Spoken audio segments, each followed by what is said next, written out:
I'm very excited to be here. So today I'll be talking about my project titled Calibrated Forecasting and Persuasion. This is a joint work with Vianney. Yeah. So the main motivation for this project you can think about is that experts use probability forecast to provide information about uncertain or stochastic events. So imagine a financial analyst predicting the chances that an asset will be profitable, and decision makers rely on these predictions to make good decisions. But they only follow these recommendations if they are credible. In my setup, what is going to be the key assumption is that the decision maker is going to use a calibration test, a statistical test, to determine the credibility of the expert, to verify the predictions that he's saying. However, the expert and the decision maker might have different preferences, and this can lead to strategic forecasting. And the main research question that we ask is, how should an expert send forecasts to maximize her long-run payoff, subject to passing a calibration test? Okay, so for today, I'm just going to focus on the simple case of binary states. So think about the rain prediction. The states are going to be whether it rains or does not rain, but just to stress, all results hold even when the states are finite. Okay, so what exactly do I mean by the calibration test? I say that the expert passes the calibration test if for any given forecast F, which lies between 0 and 1, the realized proportion of rainy days when she announced the forecast F is going to be close to the prediction F. Okay, so here, if you can see, yeah.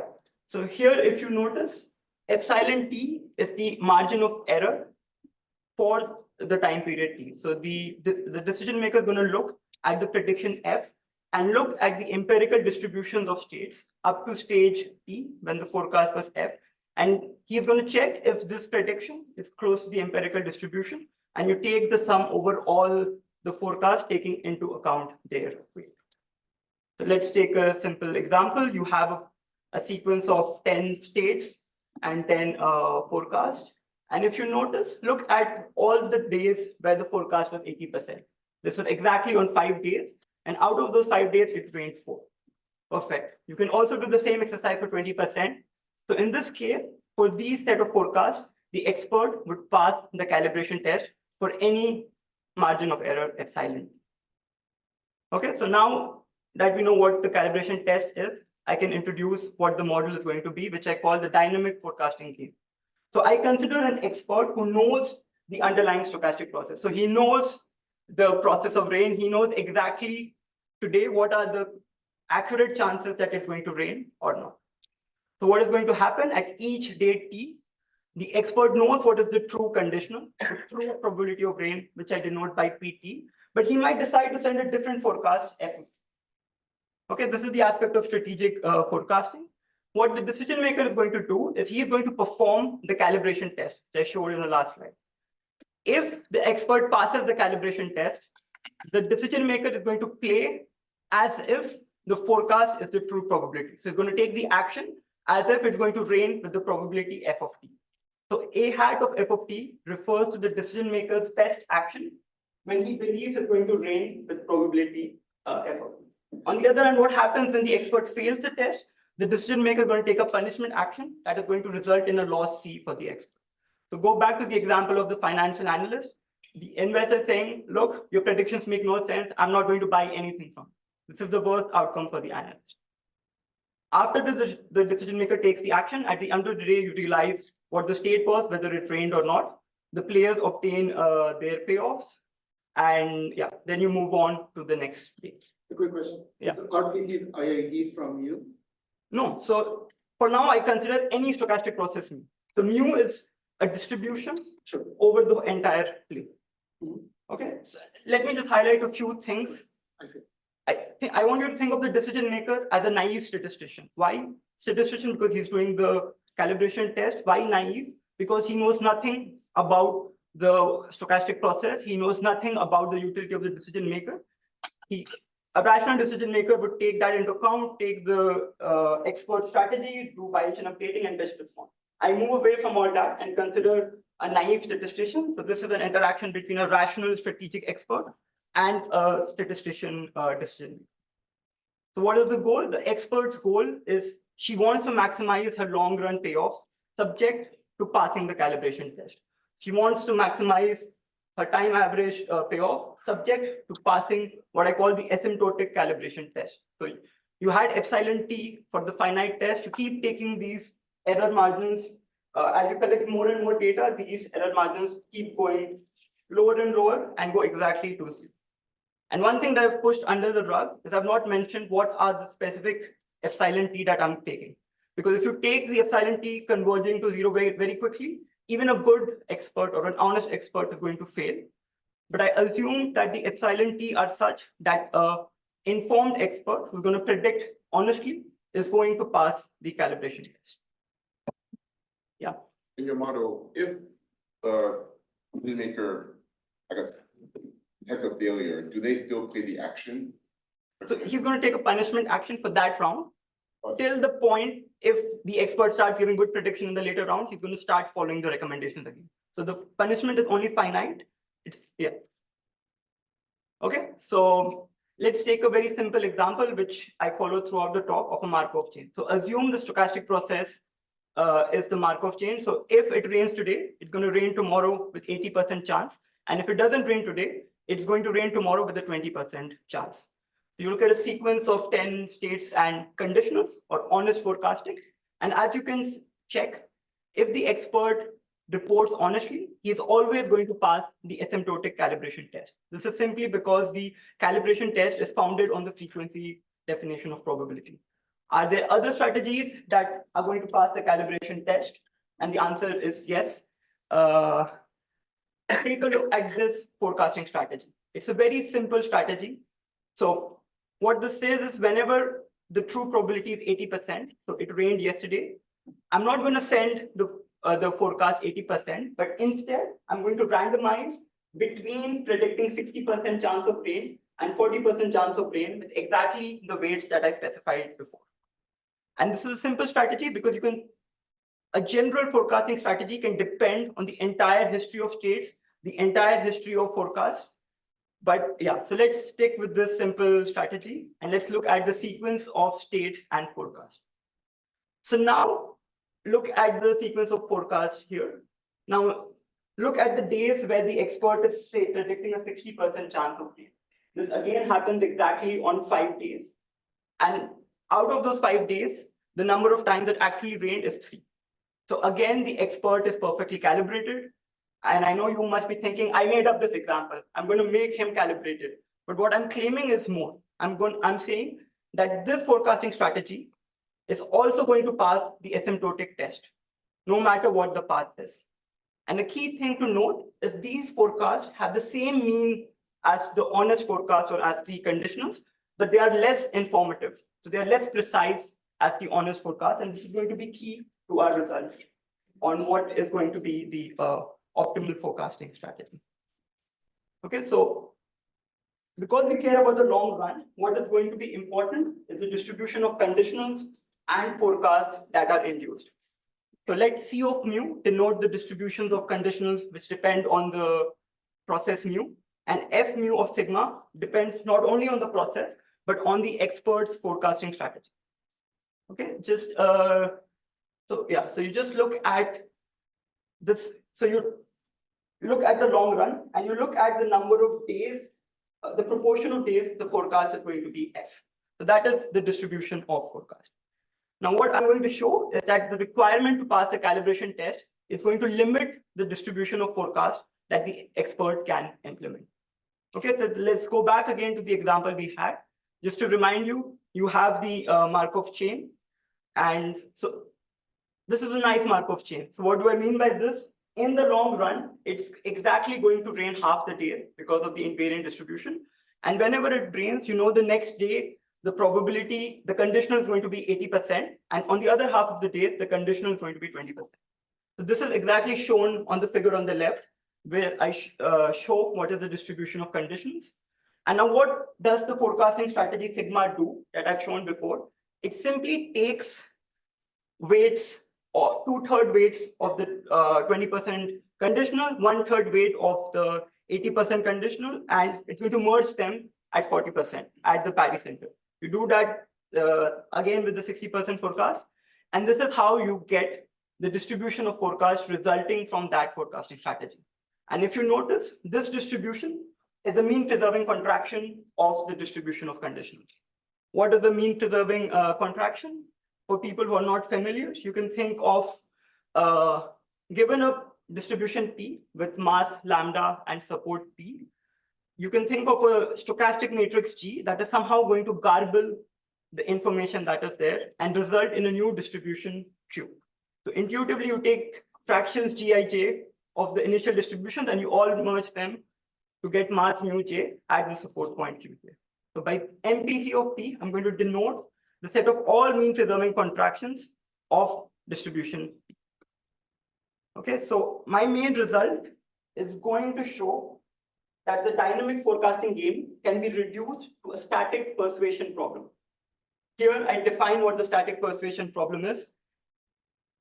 If you notice, we had two states, but in this problem, you're going to have an interval of states. So these are going to denote the set of conditionals or forecasts, and you're going to have a prior based on this. The key difference between the stage game and this is, in this case, the expert is going to commit to how the signal is being generated. So he's going to commit to a signaling policy, and that is going to result in a distribution of posterior means. This is going to result in a what I call an indirect utility U hat of Q. So this is the expected utility. This is the utility of the expert if it was going to rain according to probability Q, and the decision maker takes the best action corresponding to Q. And the goal of the expert is going to be to find the signaling policy that maximizes the expected indirect utility, which for this case turns out to be finding the best mean preserving contraction of the prior P. And by per P comma U hat, I'm going to denote the persuasion problem where the prior is given by P and the indirect utility is given by U hat. Question. I'm a little confused, but don't you need something like the stationary process PT to be, the stochastic process PT to be a stationary or ergodic, like, or IID or something like that, so that there's just like one distribution? You're absolutely right. You're coming to my main result. For now, I'm just defining what a persuasion problem is. In order to see the connection. Like, Yes. Okay. Yeah, so for now, I've just taken an arbitrary prior P. And what is going to happen, as you exactly predicted, is the stochastic process is going to determine what the prior is going to be, and that's going to connect the dynamic game and the persuasion problem. Is there any other questions regarding to the persuasion problem? So it's exactly as the stage game, but now you have a larger set of states, and the expert commits to how the signal or how the forecasts are being generated. And if you notice, the indirect utility is to think of a long run where I'm predicting forecast to each state. If this passes the calibration test, the decision maker is exactly going to take the action A hat of Q each day. And because the forecast is calibrated, the empirical distribution is exactly Q of omega. So in the long run, if you play according to a calibrated strategy, this is exactly going to be the long run payoff. And that brings me to the main result. If a process is stationary or ergodic, the expert can achieve the persuasion, the solution of the persuasion problem, where the prior is given by the distribution of conditionals C of mu and the indirect utility of the expert. So to give you a very quick sketch, if you don't assume anything on the process, it can be intractable. The distribution of conditionals, the limit might not exist. So you need some tractability property. And that is why I focus on this process, because given a single realization of clay, you exactly know what the statistical property is going to be. So at day one, the expert knows exactly what the distribution of conditionals is going to be, no matter what the play is. And this is going to be a constant value. In general, the distribution of conditionals and forecast is a random value which can take crazy values. So at day one, the expert knows what the prior of the persuasion problem is going to be. Second step, a distribution of forecast can be induced by a calibrated forecasting strategy if and only if it is the mean preserving contraction of the distribution of conditions. So, and finally, what the optimal forecasting strategy is going to be, because to pass the calibration test, you can only do a mean preserving contraction.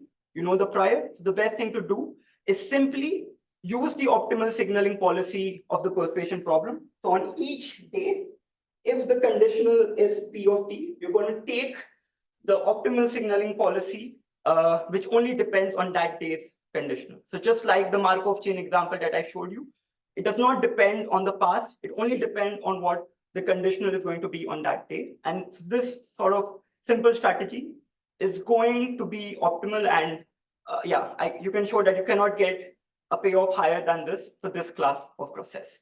And so now let me just, this was the main result, but I can do this for a variety of different situations. So I first want you to focus on the case of an informed expert.